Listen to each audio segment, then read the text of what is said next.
The air hung thick with the scent of ozone and the cloying sweetness of overripe mangoes. Captain Anya Petrova, her face a testament to harsh realities frowning, gripped the railing of the observation deck. Earth, a shimmering blue marble in the vastness of space, loomed before her. It was a sight that once filled her with pride, now it felt like a fading photograph. "They're calling it the Big Fade, Captain," said Lieutenant Kai, his young face etched with worry. "Tourism numbers are down by 50%. We're talking about billions of credits lost, billions of lives disrupted." Anya sighed, a deep, rumbling sound that seemed to echo the emptiness she felt within. "It was only a matter of time, Kai.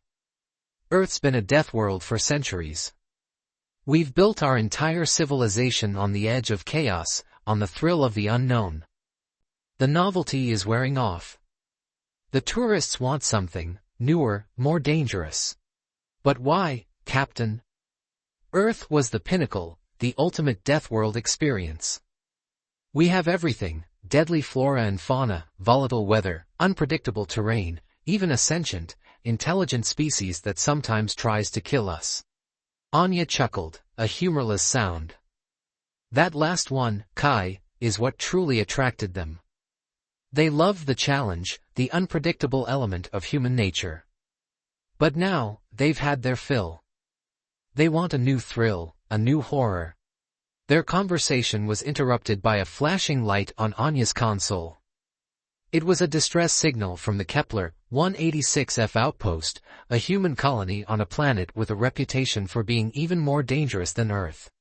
"Looks like they've got a problem," Anya said, her voice laced with a hint of excitement. "Let's go see what all the fuss is about." The journey to Kepler 186F was a blur of flashing lights and the rhythmic hum of the ship's engines. Anya spent most of the time in her quarters, staring out the window at the swirling nebulae, lost in thought. She was a seasoned explorer, a veteran of countless death-world missions. But this one felt different. It felt like a last stand, a desperate attempt to salvage what was left of a dying industry. They arrived at the outpost to find it in ruins. The air was thick with the smell of burnt metal and decaying flesh. The only survivors were a handful of engineers, their faces pale with fear and exhaustion. "What happened?" Anya demanded, her voice sharp. The lead engineer, a gaunt man with haunted eyes, pointed to a crater in the ground. "They came out of nowhere. We thought it was a new species, something we hadn't encountered before. We fought, but they were too strong, too fast, too alien." "Alien?" Anya frowned. "What do you mean?" The engineer stammered. They looked like humans. But different. Their faces, their bodies, it was like a mirror image of us, but distorted, twisted. And they were angry. They blamed us for something, for stealing something." Anya felt a chill run down her spine. This wasn't just another death world encounter. This was something else, something unsettlingly familiar yet undeniably different. They found the answer in the wreckage of the outpost's main computer. It was a message, a recording, a confession. It was a confession from an alien race that had created their own version of Earth, a perfect copy of the planet, a flawless imitation of human history and culture. They had called it Earth Prime, and they had been making a fortune off it. The message went on to explain that they had discovered Earth, the original, and realized the folly of their actions. They had created a copy, but they had failed to capture the essence, the raw, unpredictable spirit of the real thing. They had built a theme park, but they had forgotten the thrill of the unknown. The message ended with a chilling warning: "We have made our mistakes. We will not repeat them. Earth is yours. We will leave you alone. But remember this, we are watching. And we are waiting." Anya stared at the message, her heart pounding in her chest. The message was a warning, but it was also a challenge. The aliens had copied Earth, but they had failed to capture its essence. Now, they were leaving, but they were watching. They were waiting for Earth to fall, to succumb to its own chaos, to become the real death world. Anya turned to Kai, her eyes glazed over reflecting 1,000 thoughts. We're not going to let them win, Kai. We're going to make Earth the Deathworld they fear, the Deathworld they deserve. We're going to show them how it's done. The air crackled with a strange energy, a mixture of fear and exhilaration. Anya felt it in the way Kai stood, his shoulders squared, a steely glint in his eyes. They were no longer just explorers, they were guardians, protectors of a legacy. We need to go back to Earth, Captain, Kai said, his voice resolute. We need to show them what a real Deathworld is. Anya nodded, her gaze fixed on the ravaged outpost, a monument to the aliens' hubris. We'll show them what they haven't captured, what they can never replicate. We'll show them the raw power of human resilience, the untamed spirit of our planet. The journey back to Earth was a whirlwind of activity. Anya, with the help of the surviving engineers, worked tirelessly to repair their ship, to prepare for the fight ahead. She knew it wouldn't be an easy one. The aliens had the resources, the technology, the perfect copy of Earth. But they didn't have the heart of Earth, the chaotic beauty of its untamed soul. As they approached the Earth's orbit, Anya felt a familiar pang of longing, a bittersweet ache for the planet she called home. But it was a longing tinged with a fierce determination, a burning desire to protect her world. They landed in a remote, abandoned mining town, a place forgotten by the world, a place where the echoes of the past still resonated.